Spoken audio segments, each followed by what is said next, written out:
of Panama for the statement, and now give the floor to the representative of Latvia.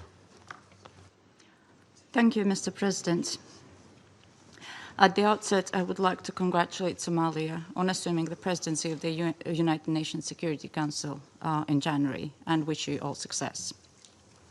Latvia takes its seat on the Council with a profound sense of honor and responsibility for this role. And let me thank Under-Secretary General Rosemarie DiCarlo for today's briefing on behalf of the Secretary General, and I thank the invited briefers. The Security Council bears primary responsibility for the global efforts to uphold peace, security, and rule of law worldwide. Latvia recalls that under all circumstances, the principles of international law and the UN Charter must be upheld. All efforts now focus on ensuring de-escalation and stability in Venezuela based on inclusive dialogue and broad societal support. Latvia encourages all relevant actors to prioritize diplomatic efforts and work collectively towards a peaceful, democratic, and sustainable future for Venezuela. Latvia stands in solidarity with the people of Venezuela and their right to freedom and democracy, rights that were not respected by the Maduro regime during 2024 presidential elections and before, and which remain unmet to this day. The regime of Nicolas Maduro was rooted in mass repression, corruption, organized crime, including drug trafficking, and posed a grave threat to security of the region and the world. It has repeatedly violated the UN Charter and undermined international law, including through open support for Russia's aggression against Ukraine.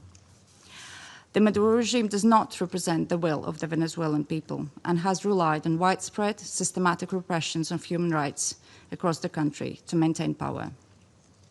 8 million Venezuelans have been forced to flee the country since 2014. Latvia also remains committed to working jointly together with partners to counter global transnational organized crime networks, including in Latin America and Caribbean. Such criminal activities place the lives of countless people at grave risk, particularly women and children. Addressing these challenges requires sustained cooperation in full respect of international law. Latvia continues to closely monitor the situation in Venezuela and stands prepared to continue working with its partners to support a peaceful, democratic, and just transition that reflects the aspirations of the Venezuelan people. And I thank you. I thank the representative of Latvia for her statement, and now give the floor to the representative of Denmark. Thank you, Mr. President. And let me also thank Under-Secretary General DiCarlo for her briefing on behalf of the Secretary General. We also listened carefully to the briefing by Ms. de Freitas and Mr. Sachs. Mr. President, Denmark joins the Secretary General in expressing deep concern over the evolving situation in Venezuela.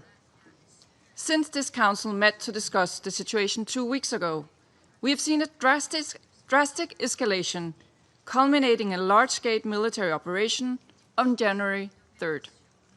At our last meeting, Denmark urged all actors to strictly adhere to international law and to de-escalate tensions and exercise the necessary restraint.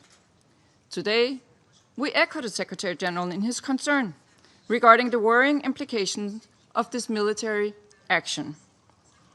Independent of the situation in Venezuela, these developments constitute a dangerous precedent. International law and the UN Charter, as a pillar of the international security architecture, must be respected by all states. Denmark recalls the foundational principle of international law that forbids states from threatening or using force against another state's territorial integrity and political independence. This imperative is enshrined in Article 2, Paragraph 4 of the UN Charter.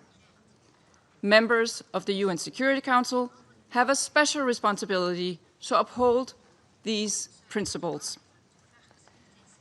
The principles of sovereignty, political independence, and territorial integrity must be respected. The inviolability of borders is not up for negotiation. These are universal, sacrosanct principles enshrined in international law. They apply everywhere. Mr. President, once again, Denmark calls on all parties to urgently de-escalate tensions that could threaten peace and stability in the region and beyond. International disputes should be settled